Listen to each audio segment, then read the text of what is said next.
அன்புக்குரியவர்களே, மனிதர்களின் இயல்பான பார்வை என்னவென்றால், இயல்பாக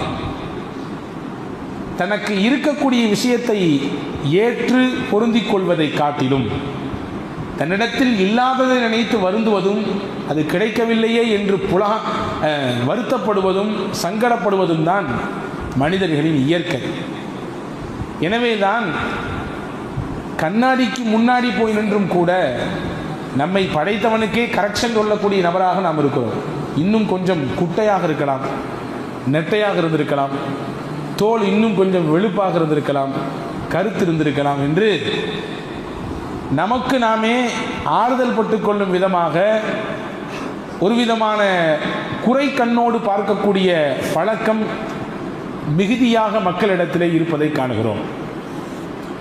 அல்லாஹ் குர்ஆனிலே கேட்கிறான், யா அய்யுஹன்னாஸ் உத்குரு நிஅமத்தல்லாஹி அலைக்கும், ஜனங்களே உங்களின் மீது உங்கள் ரப்பு வழங்கிய அருள் கொடைகளை எண்ணி பாருங்கள்.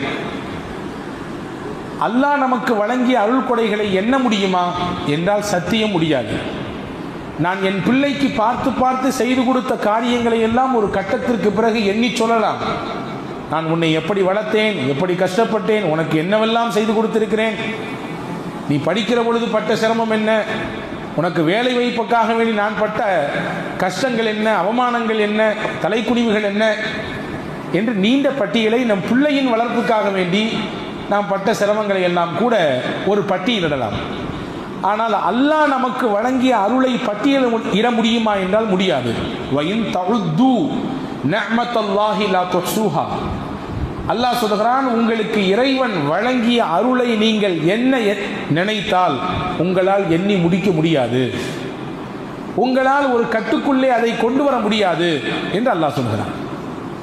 எனவேதான் அல்லாஹ் சொல்கிறான், உங்களுக்கு வழங்கிய அருளை நீங்கள் நினைத்து பாருங்கள். ஹல் மின் ஹாலிகின் கைருல்லாஹி யர்ஸுக்கும் மினஸ் ஸமாஇ வல் அர்த். அதி அற்புதமான ஒரு கேள்வியை நமக்கு முன்னால் அல்லாஹ் வைக்கிறான். வானிலிருந்தும் பூமியிலிருந்தும் ரிசுக்கை வழங்கக்கூடியவன் அல்லாஹ்வை தவிர்த்து உங்களுக்கு வேறு யாராவது உண்டா என்று கேட்கிறான். ஆமாம், உண்டா? நம் உழைப்பு, திறமை, நம்முடைய ஆக்கம், கஷ்டம் எல்லாம் ஒருபுறம், ஆனால் அதற்கெல்லாம் கூலியாக ரிசுக்கை அல்லாஹ் அல்லவா வழங்குகிறான். அதற்கு ரசூலுல்லாஹி ஸல்லல்லாஹு அலைஹி வஸல்லம் அதி அற்புதமாக சொல்வார்கள், ஒரு மனிதன் இறைவனுக்கு நன்றி உள்ள மனிதனாக ஆக வேண்டும் என்று நினைத்தால் ஒரு பண்பு மட்டும் அவரிடத்தில் இருந்தால் போதும். உன்துரு இலாமன் அஸ்ஃபல மின்கும், உங்களிலே உங்களை விட கீழ்நிலையில் இருக்கக்கூடிய மனிதர்களை பாருங்கள் போதும். உங்கள் பொருளாதாரத்தில், உங்கள் உடல் நல்ல ஆரோக்கியத்தில், இன்ன பிற விஷயங்கள், உலகம் சார்ந்த விஷயங்கள் அனைத்திலும் உங்களுக்கு கீழ் உள்ள மக்களை பாருங்கள். வலா தன்துரு இலா மன் ஹுவ ஃபௌககும், உங்களுக்கு மேலே இருக்கக்கூடியவர்களை பார்க்க வேண்டாம். அப்படி பார்த்தால் நீங்கள் இறைவனுக்கு உள்ளபடியே நன்றி செலுத்தக்கூடிய மனிதராக மாறுவதற்குரிய வாய்ப்பு கிடைக்காமல் போய்விடும். ஆமாம், ஒரு அழகாக சொன்னான், வாகனத்தில் போக முடியவில்லையே என்ற வருத்தம் தான். வாகனத்தில் போகக்கூடிய நபர்களை எல்லாம் பார்த்து பார்த்து நான் புழுங்கியிருக்கிறேன். அவெல்லாம் பைக்கில் போகிறான், காரில் போகிறாரு, நமக்கு ஒரு கார் இல்லையே, பைக் இல்லையே என்று புழுங்கியிருக்கிறேன். எதுவரை தெரியுமா? நடப்பதற்கு காலே இல்லாத மனிதரை பார்க்கும் வரை. நடப்பதற்கு காலே இல்லாத மனிதரை பார்த்தவுடன் நான் விளங்கிக் கொண்டேன், காலை எனக்கு அல்லாஹ் தந்திருக்கிறான், கார் தராவிட்டால் பரவாயில்லை. எனவே உலக விஷயத்திலே நீங்கள் உங்களுக்கு கீழ் உள்ளவர்களை பாருங்கள். அப்படி பார்த்து பழகினால் உங்களை படைத்த ரப்புக்கு நன்றி செலுத்தக்கூடிய எண்ணம் உங்களுக்கு பிறக்கும். உங்களுக்கு மேல்நிலையில் இருக்கக்கூடிய மனிதர்களை பார்த்து பார்த்து நீங்கள் புழுங்கினால் இறைவனுக்கு நன்றி செலுத்தக்கூடிய எண்ணம் வராது. சொல்லப்போனால் நன்றி மறுப்பு உங்கள் உள்ளத்திலே நீங்கள் நினைக்காமலேயே விதைக்கப்படும், தூவப்படும் என்றார்கள் நபிகள் நாயகம் ஸல்லல்லாஹு அலைஹி வஸல்லம். உலகத்தில் சின்ன சின்ன விஷயங்களுக்காக வேண்டி நாம் நன்றிகளை பரிமாறிக்கொள்கிறோமே. ஒருவர் அன்பளிப்பு தருகிறார், வாங்கிவிட்டு என்ன சொல்கிறோம்? ஆங்கிலத்திலோ தமிழிலோ நன்றி, தேங்க்ஸ் என்கிறோம் இல்லையா? தட்டு தடுமாறி கீழே விழ போனோம், ஒருவர் கைதாங்கி பிடித்து விட்டார், ரொம்ப நன்றிங்க, நீங்கள் பிடிக்கலன்னா கீழே விழுந்திருப்பேன், கை கால் சிராய்ப்பு ஏற்பட்டு இருக்கும். சொல்றோம் இல்லையா?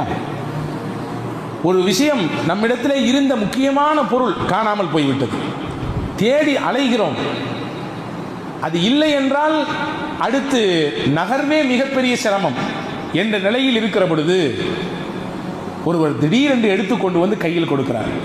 ஏங்க நீங்க விட்டுட்டு போயிட்டீங்கண்ணே, உங்க இதுதான் என்று நான் உணர்ந்து எடுத்துக்கொண்டு தந்தேன், ரொம்ப நன்றிங்க. இது இல்லைன்னா இன்னைக்கு அடுத்து அவ்வளவுதான், ரொம்ப பெரிய கஷ்டம். சொல்றோமா இல்லையா?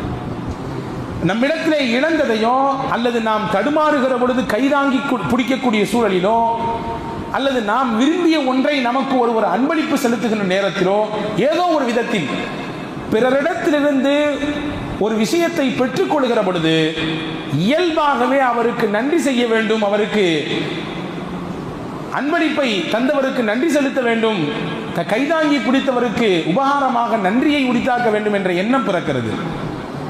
படைத்தவனுக்கு நாம் எத்தனை முறை உண்மையான நன்றியுள்ள அடையாளர்களாக இருந்திருக்கிறோம் என்பதை யோசித்து பார்க்க வேண்டிய கடமை இருக்கிறது.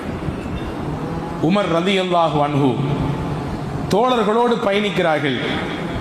வீதியின் ஓரத்திலே ஒருவர் முடமாகி கிடக்கிறார். கண் பார்வை இல்லை, காது கேட்கவில்லை, உடலெல்லாம் குஷ்டரோகினால் புண்ணும் சீலும் சகதியுமாக, சீலும் உடம்பிலிருந்து ஒரு விதமான துர்வாரை வீசக்கூடிய நீரும் வடிந்தோடி கொண்டிருக்கிறது. வீதியின் ஒரு ஓரத்திலே முடங்கி போய் கிடக்கிறார். ஹஜ்ரத் உமர் ரலியல்லாஹு அன்ஹு இருந்த தோழர்களை பார்த்து கேட்டார்கள், இந்த மனிதரிடத்திலே ஏதாவது அருள் கொடை உங்களுக்கு தெரிகிறதா என்று கேட்டார்கள். இறைவன் வழங்கிய அருள் கொடை ஏதாவது உங்களுக்கு தெரிகிறதா? கண்ணு தெரியல, காது கேட்கல, நடக்க முடியாது, கைகாலெல்லாம் பத்தாததுக்கு குஷ்டம், அதிலிருந்து ஏற்படக்கூடிய நாற்றம், சீல் எல்லாம். எல்லாரும் சொன்னாங்க, என்ன பாவம், பரிதாபம் தான் எங்களுக்கு மிச்சமாக தெரிகிறது, அவரை கண்டு நாங்கள் பரிதாபப்படுகிறோம், இப்படி இருக்கிறாரே என்று வருத்தப்படுகிறோம், எங்கள் கண்களுக்கு ஒன்றும் அருள் தெரியவில்லை என்று சொன்னார்கள். அதில் சையதுனா உமர் ரலியல்லாஹு அன்ஹு சொன்னார்கள், கொஞ்ச நேரம் பொறுங்கள், அவர் நன்றாக எந்த சிரமமும் இல்லாமல் சிறுநீர் கழிக்கிறாரா என்று பாருங்கள் என்றார்கள். கொஞ்ச நேரத்துக்கு பின்னாடி முடமாகி கிடந்தவர் எழுந்து சுய தேவையாக சிறுநீர் கழிக்க போனார். எந்த சிரமமும் இல்லாமல் கழித்து விட்டு வந்தார், மறுபடியும் படுத்து விட்டார். ஹஜ்ரத் உமர் ரலியல்லாஹு சொன்னார்கள், இந்த ஒன்று போதும் அல்லாஹ்விற்கு இவர் நன்றியுள்ள அடியாராக இருப்பதற்கு. உடலிலிருந்து பிரியக்கூடிய அந்த கெட்ட நீர், சிறுநீர் மிகச்சிறப்பாக கழிந்தாலே அந்த ஒன்று மட்டும் போதும் அவர் அல்லாஹ்விற்கு உண்மையுள்ள அடியாராக இருப்பதற்கு என்று ஹஜ்ரத் சையதுனா உமர் ரலியல்லாஹு அன்ஹு சொன்னார்கள். ஹஜ்ரத் அல்லாமா இப்னு அபி துன்யா தன்னுடைய நூலிலே ஒரு செய்தியை பதிவு செய்வார்கள். ஹஜ்ரத் சையதத்துனா ஆயிஷா ரலியல்லாஹு தஆலா அன்ஹா அவர்கள் சொன்ன விஷயம், ஒவ்வொரு நாளும் இறைவனுக்கு நன்றி செலுத்துவதற்கு ஒன்று போதும். ஹஜ்ரத் ஆயிஷா அம்மா சொன்னார்கள், நபிகள் சொன்னதாக, ஒருவர் எந்த சிரமமும் இல்லாமல் தண்ணீரை குடிக்கிறார், உள்ளே போன தண்ணீர் எந்த சிரமமும் இல்லாமல் வெளியே வருகிறது. சிறுநீரின் வழியாகவோ அல்லது வேர்வையின் வழியாகவோ அல்லது வேறு சில வழிகளிலே உள்ளே போன நீர் வெளியே வருகிறது. இந்த ஒன்று போதும் அவர் ஆயிரம் நன்றிகளை அல்லாஹ்வின் சன்னிதானத்திலே உரித்தாக்குவதற்கு என்று ஹஜ்ரத் ரசூலுல்லாஹி ஸல்லல்லாஹு அலைஹி வஸல்லம் சொன்னதாக ஹஜ்ரத் அன்னை ஆயிஷா ரலியல்லாஹு தஆலா அன்ஹா அவர்கள் அறிவிக்கிறார்கள்.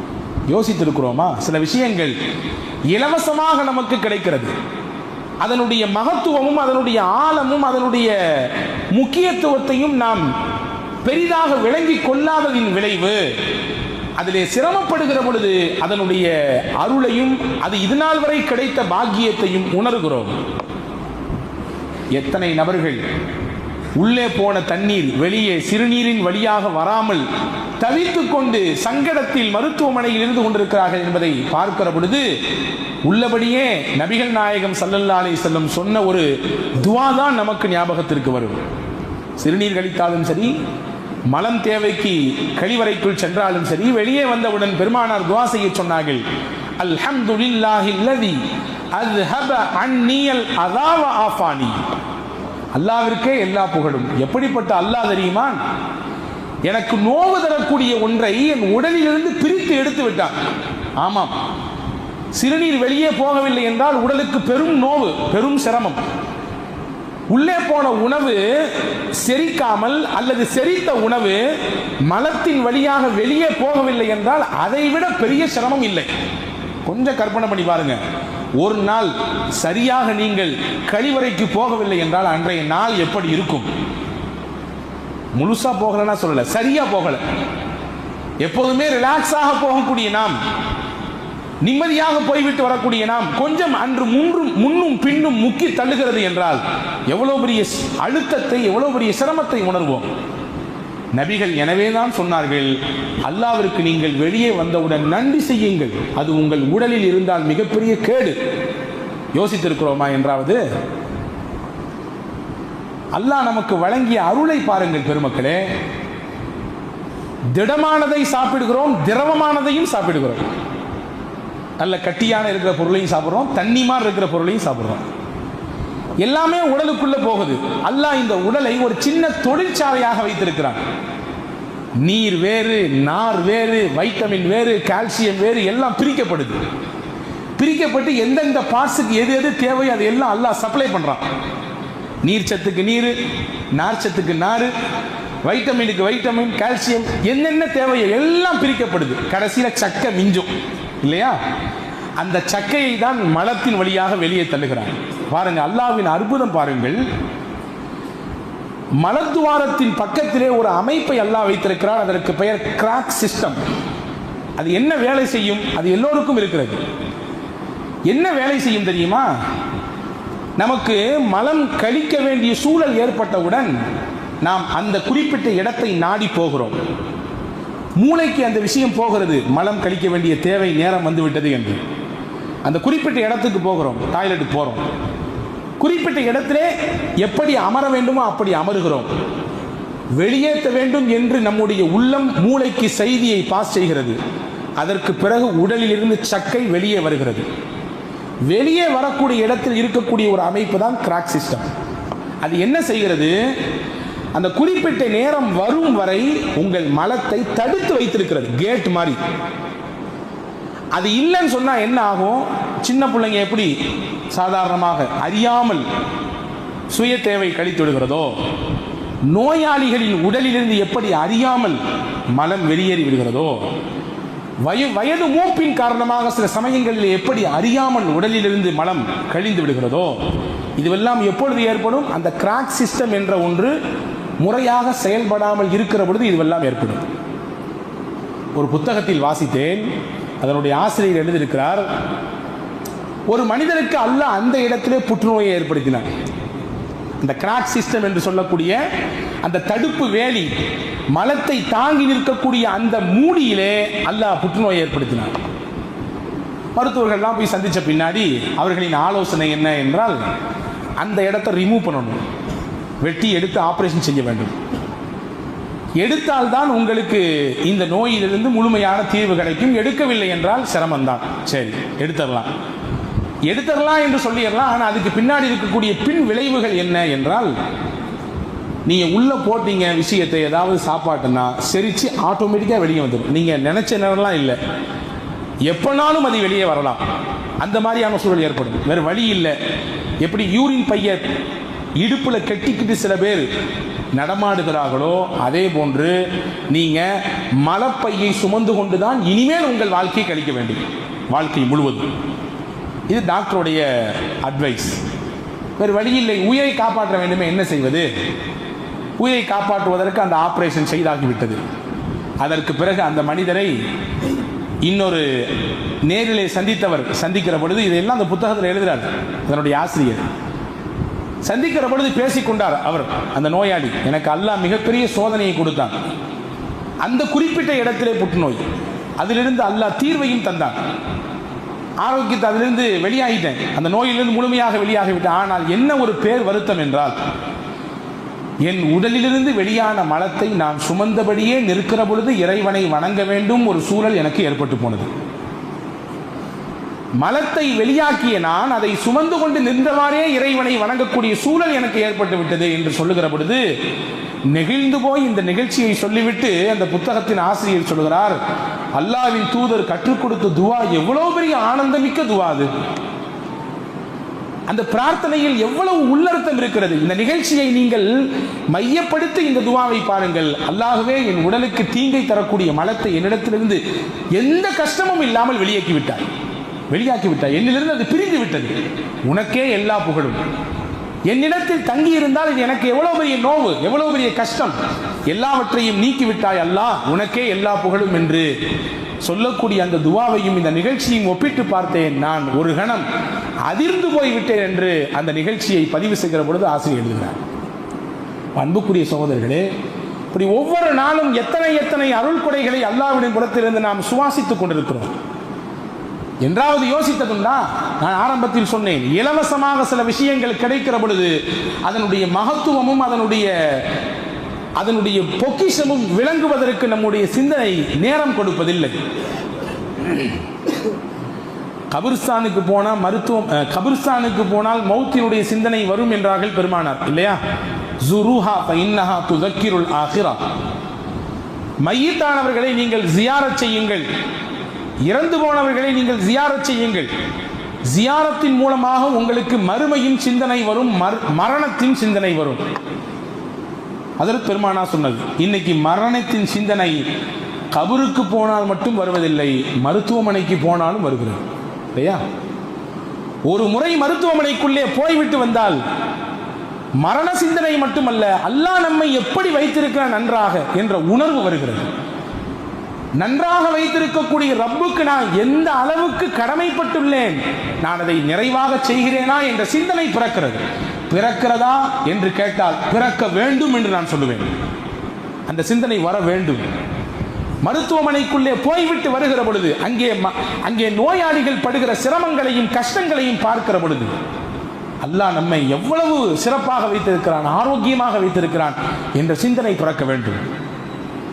அல்லாஹ் நம்மை நன்றாக வைத்திருக்கிறானே, அவனுக்கு மாறு செய்யக்கூடாதே, பாவம் செய்யக்கூடாதே, அவனுடைய கோபத்தை சம்பாதித்து தரக்கூடிய வழியில இறங்கிவிடக் கூடாதே என்கின்ற எண்ணம் பிறக்க வேண்டும். ஒன்று மட்டும் யோசியுங்கள், கிட்னி, சிறுநீரகம் என்னென்ன வேலைகள் செய்து கொண்டிருக்கிறது, இல்லையா? உடல் முழுக்க இரத்தத்தை சுத்திகரிப்பு செய்து அனுப்பி தள்ளுகிறது. ஒரே ஒரு நாள் அது தன் வேலையை செய்யாமல் முடங்கிவிட்டால் என்ன ஆகும்?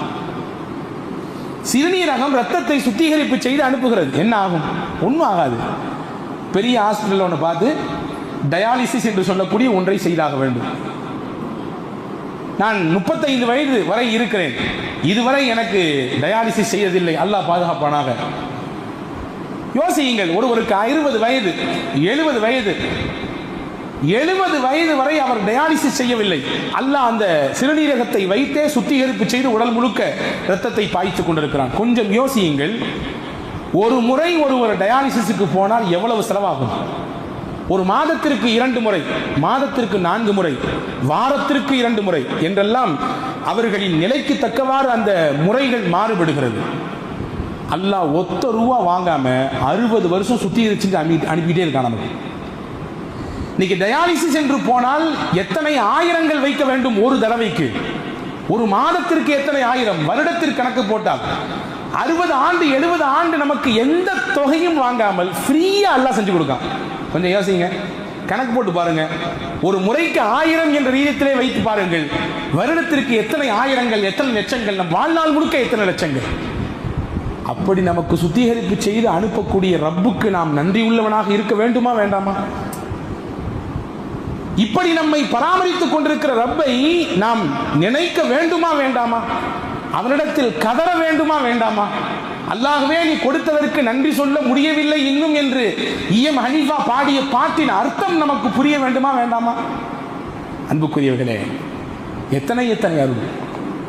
பெருமானா ஸல்லல்லாஹு அலைஹி வஸல்லம் அன்னவர்களும் மதிய நேரம் உச்சி பொழுது ஒரு 12 மணி இருக்கும் என்று வைத்துக் கொள்ளுங்கள், வெளியே வருகிறார்கள். வந்தால் செய்த அபூபக்கர் சித்திக் ரலியல்லாஹு அன்ஹு வர்றாங்க. இந்த நேரத்தில் எங்க வந்தீங்கன்னு அபூபக்கர் நாயகத்தை கேட்கிறாங்க. ரசூலுல்லாஹ் சொன்னாங்க, பசிதான் வீட்டை விட்டு என்னை வெளியாக்கியது. நபி கேட்டாங்க திருப்பி அபூபக்கர் நாயகத்தை, நீங்க ஏன் வந்தீங்க? அதே தான், உங்களை எந்த பசி வெளியாக்கிச்சோ அதே பசி தான் என்னையும் வெளியாக்கிச்சு, வாங்க போவோம். கொஞ்ச நேரத்தில் உமர் ரலியல்லாஹு அன்ஹு வருகிறார்கள். அவர்களிடத்திலும் இதே கேள்வி, அவர்களும் இதே பதில். 3 பேரும் சேர்ந்து அதர் சையதுனா அபுல் ஹைசம் அல் அன்சாரி ரலியல்லாஹு அன்ஹு என்ற சஹாபியின் வீட்டுக்கு போகிறார்கள். வீட்டிலே நபித்தோழர் அபுல் ஹைசம் இல்லை, மனைவி மட்டும்தான் உள்ளே இருக்கிறார்கள். பெருமானார் சலாம் சொல்ல, பதில் சொல்ல, அவர்களுக்கென்று விரிவை ஏற்படுத்தி கொஞ்ச நேரம் உட்காருங்க, இங்க வீட்டுக்காரங்க இங்க போயிருக்கிறாங்க, இப்போ வந்துடுவாங்க. வந்தார் அபுல் ஹைசம் அல் அன்சாரி. நபியையும் தோழர்கள் அபூபக்கர் ரலியல்லாஹு அன்ஹு, உமர் ரலியல்லாஹு அன்ஹு பார்த்தவுடன் பூரிப்பு, சந்தோஷம், ஆனந்தம். இன்னைக்கு எனக்கு கிடைச்ச மாதிரி விருந்தாளி உலகத்துல யாருக்குமே கிடைச்சிருக்க மாட்டாங்க.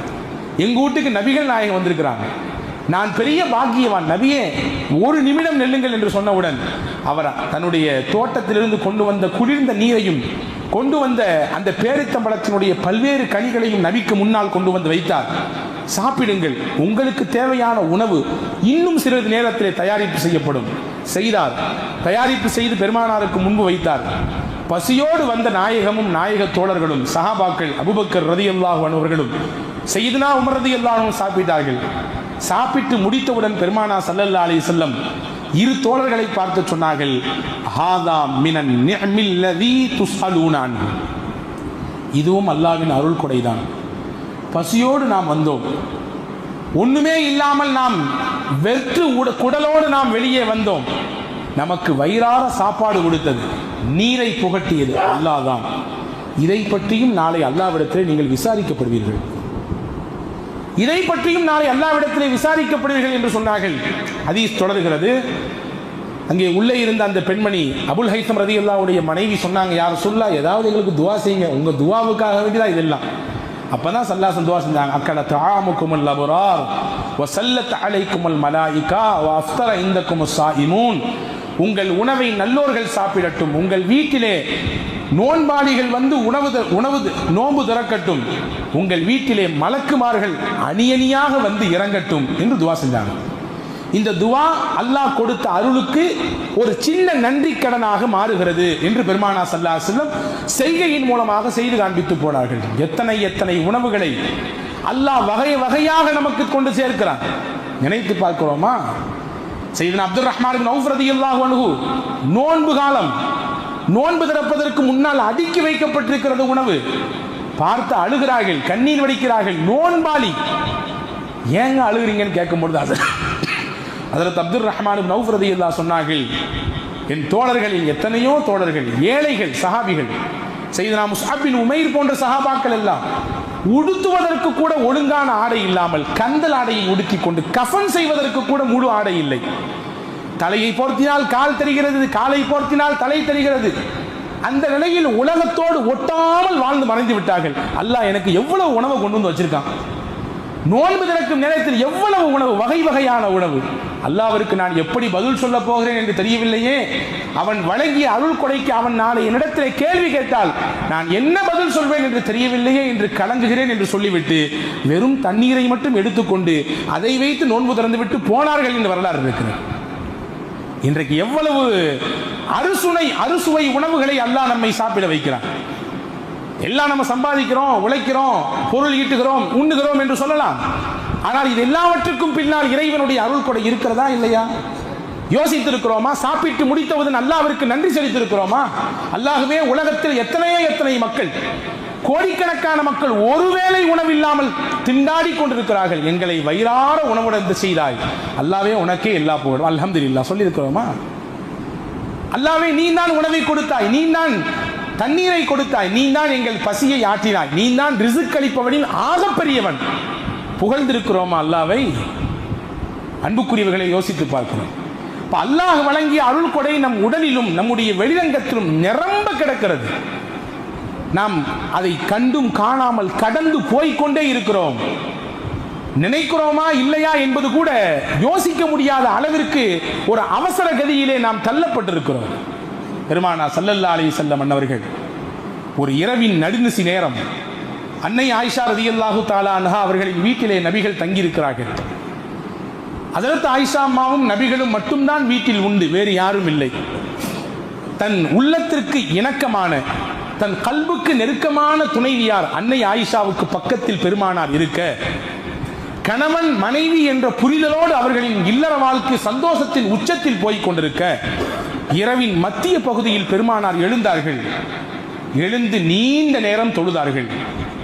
ஹஜ்ரத் அன்னை ஆயிஷா ரலியல்லாஹுவிற்கு ஒரு புறம் ஆனந்தம், தனக்கு கிடைத்த பாக்கியம், மறுபுறம் தன் கணவனோடு கிடைத்த சொற்ப நேரத்தை முழுமையாக அவர்களோடு நாம் சந்தோஷமாக ஆனந்தமாக இருப்பதில் கழிக்க முடியவில்லையே என்ற வருத்தம் மறுபுறம். நபியிடத்தில் வாய்விட்டே கேட்டார்கள், நபியே நாயகமே, உங்கள் பாவத்தை எல்லாம் அல்லாஹ் மன்னித்து விட்டானே, நீங்கள் முன்பின் பாவங்கள் மன்னிக்கப்பட்ட புனிதராச்சே, நபியே நீங்கள் ஏன் இப்படி கால் வலிக்க நின்று வணங்க வேண்டும்? இது பரவான கடமை அல்லவோ? இரவின் நடுநிசி நேரத்திலே மையப்பகுதியிலே எழுந்து எல்லாரும் உறங்கிக் கொண்டிருக்கிற பொழுது நீங்கள் எழுந்து தொழ வேண்டும் என்ற அவசியம் என்னவோ என்று கேட்கிற பொழுது ஹஜ்ரத் சையதுனா முஹம்மதுன் ரசூலுல்லாஹி ஸல்லல்லாஹு அலைஹி வஸல்லம் சொன்னார்கள், அஃபலா அன் அகூன அப்தன் ஷகூரா, என்னை படைத்த ரப்புக்கு நான் நன்றி உள்ளவனாக இருக்க வேண்டும் என்று விருப்பப்படுகிறேன். நன்றி உள்ளவன் என்பதின் வெளிப்பாடுதான் அவனை வணங்குகிறேன், நிற்கிறேன், அவனுக்கு முன்னால் பேசுகிறேன், இறை வசனத்தை ஓதி அவனிடத்திலே மன்றாடுகிறேன். இதுவெல்லாம் எதன் வெளிப்பாடு? நான் அவனுக்கு நன்றி உள்ளவனாக இருக்கிறேன். அன்புக்குரிய சகோதரர்களை யோசித்து பார்க்கிறோம். எனவே அந்த நன்றி உள்ள தன்மை என்பது நம்முடைய வாழ்க்கையில் வெளிப்பட வேண்டும். ஒன்றை நினைத்தால் போதும். நாம் உலகத்தை இந்த கண்ணால் பார்க்கிறோம், நாம் நினைத்ததை பார்க்கிறோம், நினைத்தவாறு இந்த கண்களை திருப்புகிறோம். இந்த ஒன்று போதும் இறைவனுக்கு ஆண்டாண்டு காலம் அல்லாஹுவின் சன்னிதானத்திலே மன்றாடுவதற்கு, கதறுவதற்கு. வரலாற்றிலே வருகிறது, ஹாக்கிமிலே முஸ்ததரக் ஹாக்கிமிலே இந்த ஹதீஸ் பதிவாக இருக்கிறது. நபிகள் நாயகத்திலே ஜிப்ரீல் அலைஹிஸ்ஸலாம் வந்து சொன்ன செய்தி இது. ஒருவர் வாழ்ந்தார், 500 ஆண்டுகள் வாழ்ந்தார், நிறைய வணக்க வழிபாடுகள் செய்தார், மலை உச்சியிலே போய் தனியாக வாழ்ந்தார். அவருக்கு பசி ஏற்பட்டால் கீழே இறங்கி வருவார், அங்கே ஒரு மாதுளை பழம் இருக்கும் மரம், அதிலிருந்து சில பழங்களை எடுத்து சாப்பிடுவார். தண்ணீர் குடிப்பதற்கு மதுரமான தண்ணீர் அங்கே சுனை ஊற்று ஓடும், அதை எடுத்து குடிப்பார். குடித்துவிட்டு மறுபடியும் போவார், வணங்குவார், வழிபடுவார். அவரின் கோரிக்கை எல்லாம் ஒன்றே ஒன்றுதான், இறைவா, என்னை நீ சஜிதா செய்த நிலையில் மௌத்தாக்க வேண்டும், உன்னை வணங்கிக் கொண்டிருக்கிற பொழுது எனக்கு மரணம் வர வேண்டும் என்று அல்லாஹ்விடத்திலே கேட்டுக்கொண்டே இருந்தார். அல்லாஹ் அவர் கோரிக்கையை நிறைவேற்றினார். சஜிதா செய்யக்கூடிய நிலையிலேயே அவருக்கு மரணமும் வந்தது. மறுமையிலே தூக்கி நிப்பாட்டுவான், எழுப்பி கேட்பான். நல்ல வணக்க வழிபாடுகள் செய்தார், எல்லாம் சரிதான், இப்பொழுது என் அருளை கொண்டு நீ சொர்க்கத்திற்கு போ என்று சொல்லுவான். அவர் சொல்லுவார், 500 ஆண்டுகள் நான் நன்மை செய்திருக்கிறேன், அவ்வளவு வணக்க வழிபாடுகள் என் கையில் இருக்கிறது, நான் செய்த நன்மைகள் என்ன, தொழுத தொழுகைகள் என்ன, ஓதிய திலாவத் என்ன, செய்த தான தர்மங்கள் என்ன, அவ்வளவு கொச்சு கொச்சாக இருக்குது என்னிடத்தில், என் அமல்கள் என்று கேட்பார். அல்லாஹ் சொல்லுவான், என் ரஹ்மத்தை கொண்டு போ என்பான். மறுபடியும் கேட்பா, என்னுடைய அமல் என் ரஹ்மத்தை கொண்டு போ என்று அல்லாஹ் சொல்லுவான். என்னுடைய அமலுக்கு அப்ப என்னதான் பலன்? அல்லாஹ் சொல்லுவான், ஜிப்ரீலை கூப்பிட்டு அவர் செய்த 500 ஆண்டுகால நன்மைகளை எடுத்து வையுங்கள், அவருக்கு நாம் வழங்கிய கண் என்ற அந்த பொக்கிஷத்தை எடுத்து இன்னொரு தட்டில் வையுங்கள், எது கனமாக இருக்கிறது என்று பார்ப்போம் என்பான். ரெண்டும் தூக்கி நிறுக்கப்படும். அவருடைய கண் மட்டும் நிறத்தில் நிறுவையில் தாழ்ந்து போய்விடும். அவர் செய்த 500 ஆண்டு நன்மைகள் அப்படியே மேலே போய்விடும். ஜிப்ரீல் சொல்லுவார், யா அல்லாஹ், நீ இந்த மனிதருக்கு கொடுத்த இந்த கண் மட்டும் இவர் 500 ஆண்டுகள் செய்த நன்மைக்கு ஈடாக இல்லை. இன்னும் இவருக்கு உடல் இருக்கிறது, உடலிலே உறுப்புகள் இருக்கிறது, உடலில் உறுப்பின் செயலாக்கம் இருக்கிறது, இவர்களுடைய வெளிரங்க அந்தரங்க வெளிரங்க அருள் கொடைகள் இருக்கிறது, கொடுத்த சாப்பாடு இருக்கிறது, செய்த வேலைகள் இருக்கிறது, என்னென்ன இருக்கிறது, கண்ணுக்கு மட்டும் 500 ஆண்டுகளா என்று திகைத்து போய் நிற்கிற பொழுது அல்லாஹ் சொல்லுவான், நீ வணங்கினாய், இந்த வணக்கமும் என் ரஹ்மத் தான். உனக்கு உணவு கொடுத்தேன், அதுவும் என் ரஹ்மத் தான். நீ கேட்டாய் சஜிதாவிலே எனக்கு மரணம் வேண்டும் என்று, அதுவும் என் ரஹ்மத்தை கொண்டுதான் சொன்னேன். இப்போவும் சொல்கிறேன், என் அருளை கொண்டு சொர்க்கத்திற்கு போ என்கிற பொழுது அவர் தான் செய்த தவறை நினைத்து வருந்தி அல்லாஹ்விடத்திலே மன்னிப்பு கேட்டுவிட்டு போவார். இந்த ஹதீஸை முடிக்கிற பொழுது ஹஜ்ரத் சய்யிதுனா ஜிப்ரீல் அலைஹிஸ்ஸலாம் சொல்வார்கள், இன்னமல் அஷ்யாஉ பிரஹ்மத்தில்லாஹி தஆலா யா முஹம்மத் ஸல்லல்லாஹு அலைஹி வஸல்லம். அல்லாஹ்வின் தூதரே, உலகத்தில் நடக்கக்கூடிய எல்லா காரியமும் அல்லாஹ்வின் அருளை கொண்டுதான், அருள் கொடைகளை கொண்டுதான் நடக்கிறது. எதுவும் மனிதனின் தனி சக்திக்கோ, மனிதனின் தனி முயற்சிக்கோ, மனிதனுடைய அளப்பரிய ஆற்றலுக்கோ உரித்தானது அல்ல. எல்லாமும் அல்லாஹ்வின் ரஹ்மத்தை கொண்டுதான் நடக்கிறது என்பதை புரிந்து கொள்ளுங்கள் நாயகமே என்று ஹஜ்ரத் ஜிப்ரீல் அலைஹிஸ்ஸலாம் அண்ணன் பெருமானிடத்தில் சொல்லிவிட்டு போவார்கள் என்பதை பார்க்கிறோம். எனவே உன்னை புரிய வேண்டும், நான் வணங்குகிறேன், தொழுகிறேன், நிறைய தான தர்மம் கொடுக்கிறேன், நிறைய கிதாப் திலாவத் ஓதிக்கிறேன், நிறைய கல்வி இருக்கிறது, எனக்கு மார்க்க ஞானம் நிறைய இருக்கிறது என்று நமக்கு நாமே சமாதானம் சொல்லிக் கொள்ள கூடாது. அதுவும் கூட அல்லாஹ்வின் பிச்சை தான். அல்லாஹுவின் அருள் தான் என்பதை புரிந்து அதற்கும் நன்றி செய்யக்கூடிய மனிதர்களாக மாறுகிற பொழுது நிச்சயம் அல்லாஹ்வின் அருளை முழுமையாக பெறுவோம். நாளை மறுமையிலே அவனுடைய உயர்தரமான ரிதுவான் என்று சொல்லக்கூடிய திருப்பொருத்தத்திற்கு உரித்தானவர்களாக அல்லாஹ் நம்மை ஆக்குவான். வல்ல ரஹ்மான் தௌஃபீக் செய்வானாக. ஆமீன். வாஹிரு தஅவா அனில் ஹம்துலில்லாஹி ரப்பில் ஆலமீன். அஸ்ஸலாமு அலைக்கும்.